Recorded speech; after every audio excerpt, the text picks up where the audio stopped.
اور دوسری طرف نبی کے صحابہ تو صحابہ ہیں.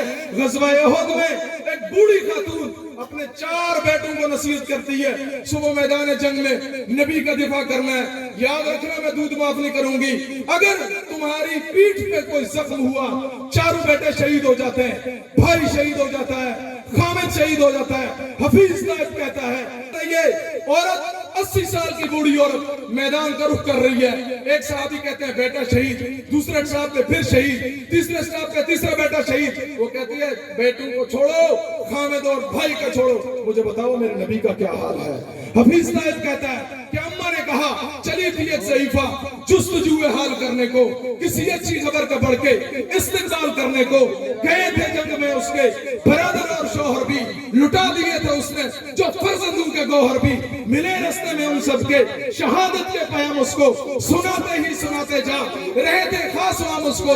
مگر اس کی زباں پہ ایک ہی اس میں گرامی تھا, انہی کا نام نامی تھا جو مظلوموں کا حامی تھا. بھائی کا نہ بیٹے کا نہ شوہر کا خیال آیا, رسول اللہ کیسے ہیں یہی لب میں سوال آیا. نظر آیا کہ ہاں جلوہ فقط نور تجلی ہے, پکار اٹھی کہ اب میری تسلی ہی تسلی. سبحان اللہ. صحابیات یہ تھی, ایک طرف حضرت موسیٰ کے صحابہ ہیں, دوسرے طرف میرے نبی کے صحابہ نہیں صحابیات ہیں. اور ان یہودیوں کو حضور نے جب نکالا تھا نا, اخرج الیہود من جزیرۃ العرب, ان یہودیوں کو یہ زخم ابھی تک نہیں بھولتا. اسی لیے انہوں نے سعودیہ کو ٹھگا کے رکھے ہیں, 12-13 ملکوں کو انہوں نے قابو کر کے رکھا ہے کہ یہ گریٹر اسرائیل میں میرا ساتھ دے, میں ان سے خیبر واپس لوں.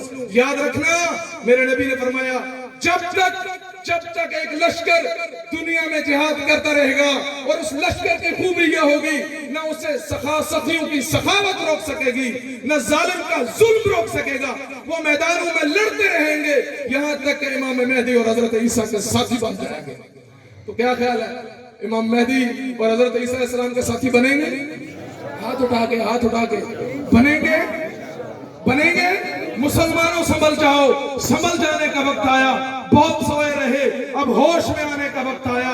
جہاں سے 313 چلے تھے تم مسلمانوں, انہی ماضی کی راہوں پہ پلٹ جانے کا وقت آیا. اور تمہیں نے کشتیاں جلا ڈالی تھی اندلس کے ساحل پر.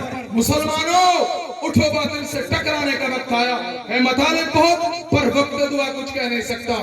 خدایا سلامت رکھ ہم سب کو, سوائے اس کے کچھ کہہ نہیں سکتا. اب جس کے جی میں آئے وہی پائے روشنی. میں نے تو دل جلا کے سر عام رکھ دیا. وآخر دعوانا